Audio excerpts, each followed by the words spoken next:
Do you know how many times my family have said things like, you're crazy, or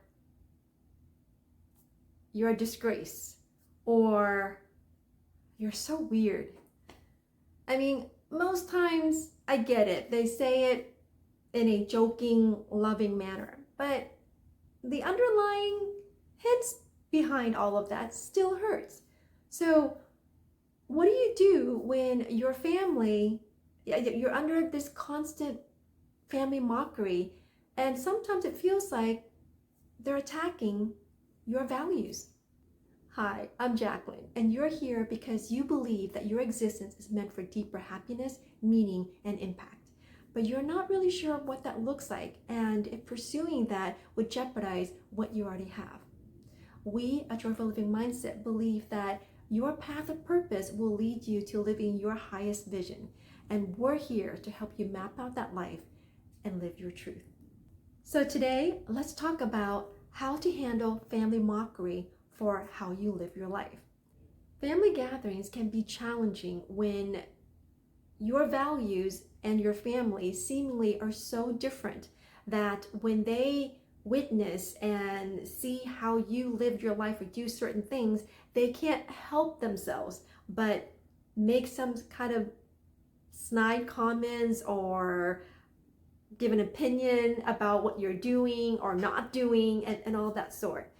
And if your family is anything like my crazy Asian family who have a lot to say about everything and everyone, over time you just find a way to just let it just roll off your sleeve.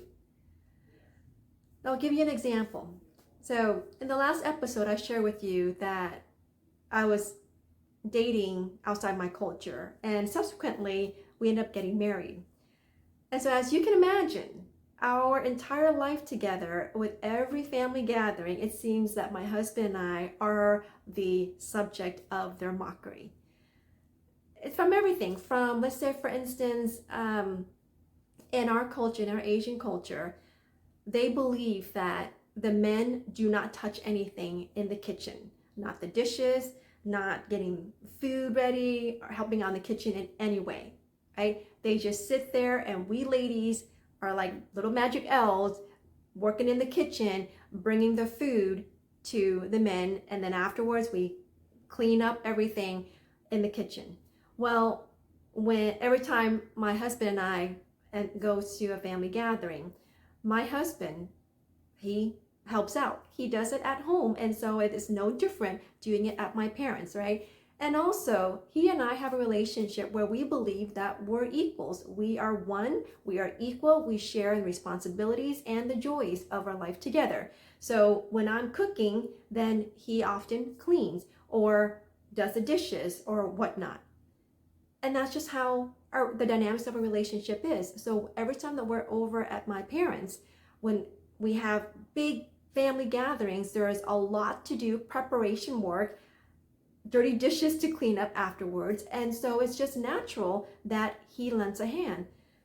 And I remember one time when my husband was in the kitchen doing the dishes, and I remember my aunt and my mom were just freaking out. I mean, they were full on freaking out, and they're like, Shaw, what are you doing here?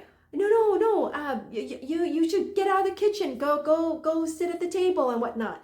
And then they turn to me and they're saying, Jacqueline, tell your husband to get out of the kitchen. He shouldn't be doing the dishes. And I was just like, oh, don't worry about it. He does it at home all the time. And they just both gave me this look. They're like, what?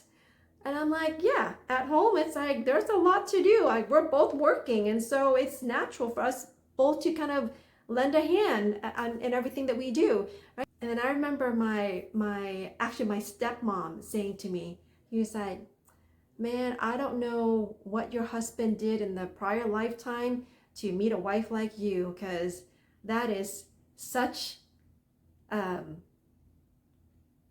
Vietnamese culture, that is such a disgrace to let your man in the kitchen and doing these things. To me, those are antiquated way of thinking and living in terms of gender roles and responsibilities. Because here in this beautiful country of America, we both are working, we both are raising a family, we're both working equally to make a living and raise a family. And so it's only natural that we both help one another out. And and I explained that to my family, and it took them a very long time to understand that. And over time, over the years, I've noticed that my brothers and even my dad starts to be more in the kitchen, and that it was okay for a guy to be in the kitchen to get his own food or to do the dishes, help out while we're trying to prep and make meals in the kitchen. And then it becomes kind of like the kitchen becomes a gathering place of both genders, and regardless of what gender you are and also how old you are, right? It becomes a gathering place of people coming together and talking and rejoicing as we're preparing this beautiful meal for our family gathering. And so, the point being is that in the beginning, your family will have so much pushback and mock you and make fun of you and judge you and have very strong opinions about how you live your life. And a lot of people may be very angry at that. They may be upset. They may not want to go to their family gatherings or kind of cut their family off for a while and give them some space, or just like attack back or talk back and kind of shove their values in their family's face.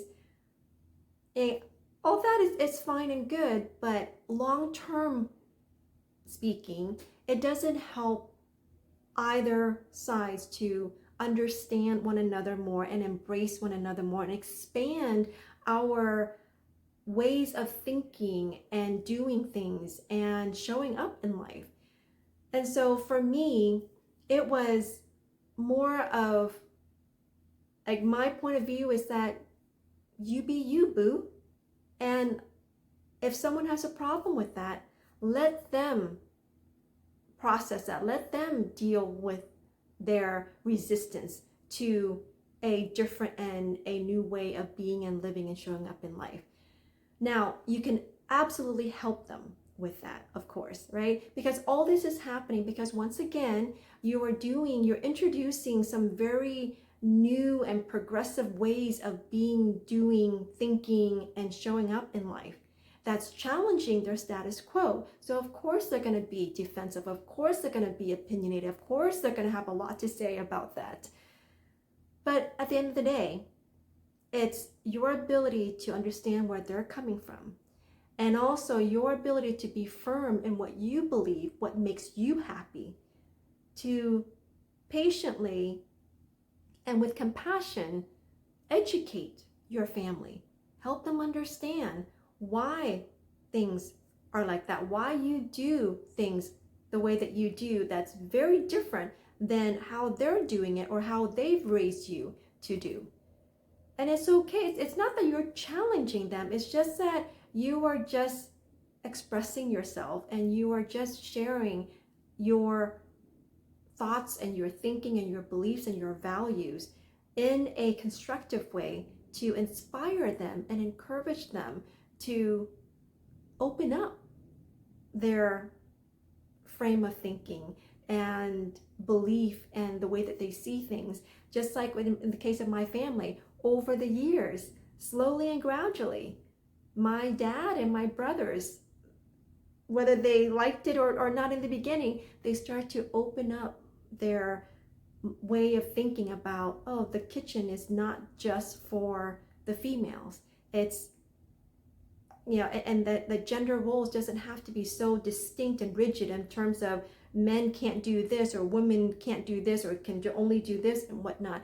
And they start to embrace that equality of one another across cultures, across genders.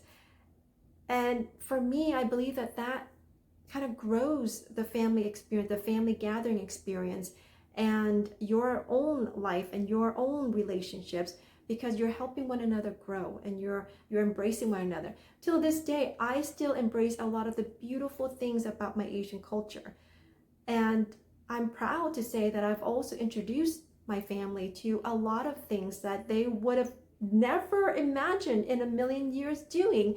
But because I had the courage to pursue what I know my happiness lies in and have a relationship with a partner who is not from my culture, who expanded my way of thinking, being, and showing up in life, that I get to share that with my family and help them expand their awareness and the way that they think, believe, and show up in life as well. So I hope this was helpful. Let me know in the comments what your experience has been with your family, and let me know whether or not this has been helpful to help you navigate family mockery as you're expanding cultural awareness and boundaries. So, as always, thanks for watching, and I'll see you in the next episode. Bye for now.